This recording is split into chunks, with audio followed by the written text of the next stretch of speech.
Here at Isaac Granger, we've been producing components since 1864, and 30 years ago we diversified into raised access floor components.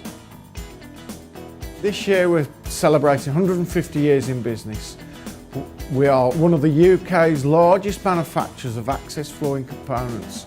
We produced 3 million components last year, and we have a potential of producing 5 million.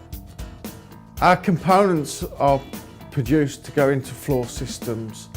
They go into a number of different builds, like skyscrapers, data halls, data centres, schools and colleges, airports, and they're all hidden beneath your feet.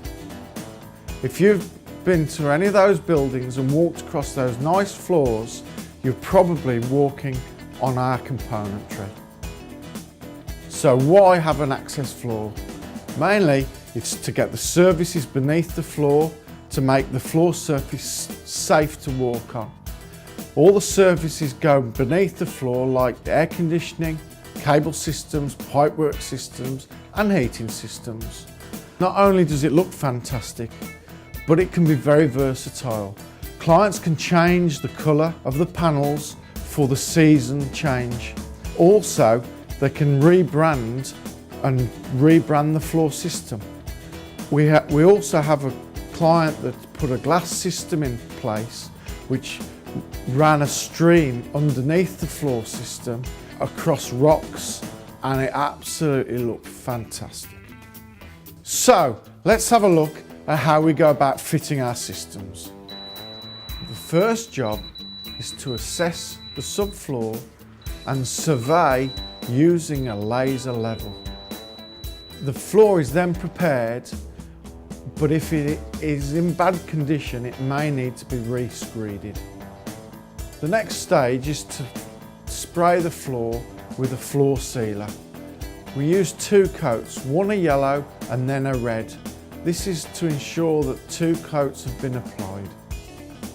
The finished floor level should be 1 metre from the contractor's datum point. A chalk line is marked on the floor, and pedestals are placed down that line at the datum level.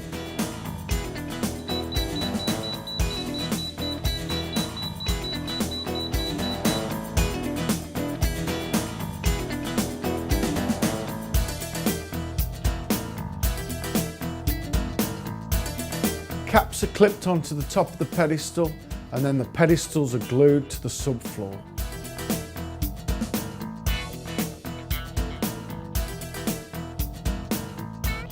Now we've reached a point where we can lay the panels from the centre to the outside of the grid. Once the centre is laid, it needs to be left for 24 hours to cure. We can now walk on it, which means that we can fit the outside panels. These are cut by using a vertical bandsaw. An aluminium tape is applied to the cut edge, as well as a neoprene gasket. The neoprene gasket is an expansion gap for the floor system. The cut panel is inserted into the floor, which completes the system. And then all there is to do is to clean the floor and hand it over to the customer.